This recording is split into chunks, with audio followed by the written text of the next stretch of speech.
Millet పొంగలండి. ఇందులో millets, పెసరపప్పు, కరివేపాకు, మిరియాలు, ఉప్పు, పసుపు ఇవన్నీ వేసానండి. ఒక 2 గ్లాసులు వాటరు.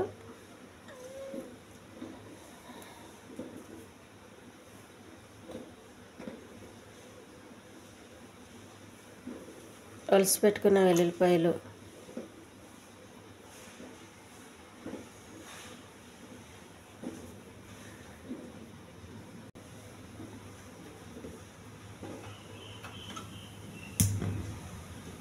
స్టవ్ వెలిగించి కుక్కర్ పెట్టుకోవాలి.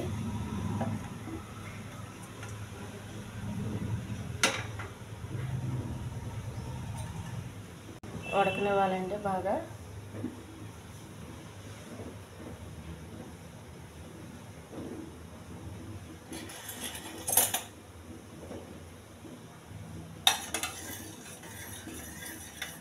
ఈ ఉప్పు, పసుపు, మిరియాలు ఇవన్నీ పట్టేంత వరకు కొంచెం కలుపుకుండాలి.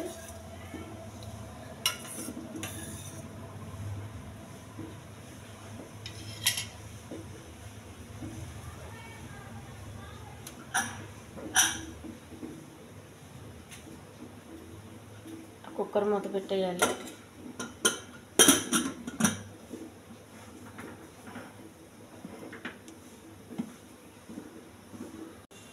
ఒక 4-5 విజిల్స్ రానివ్వాలండి. పొంగల్ విజిల్ వచ్చిందండి. స్టవ్ ఆఫ్ చేసేయాలి. పొంగల్ రెడీ అయిపోయిందండి.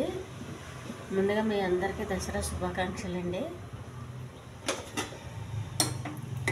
పొంగల్ మనకు ఎప్పుడు కూడా మెత్తగానే ఉండాలండి, గట్టిగా ఉండకూడదు. నేను ఇందులో నూనె కానీ నెయ్యి కానీ ఏమి వేయలేదండి. మిల్లెట్స్, పొంగలి,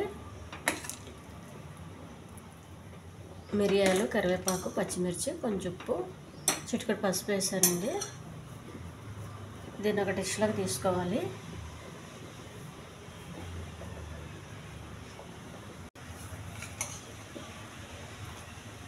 హెల్దీ పొంగలండి, చాలా టేస్టీగా ఉంటుంది. మిల్లెట్, పెసరపప్పు కలిపిన పొంగలి. దీంట్లో మనకి టమాటా చట్నీ కానీ కొబ్బరి చట్నీ కానీ చాలా బాగుంటుందండి. పల్లీల చట్నీ కూడా బాగుంటుంది. ఈ ఛానల్ నచ్చితే సబ్స్క్రైబ్ చేయండి, షేర్ చేయండి, లైక్ చేయండి, కామెంట్ చేయండి. హెల్దీ పొంగల్ రెడీ అయిపోయిందండి.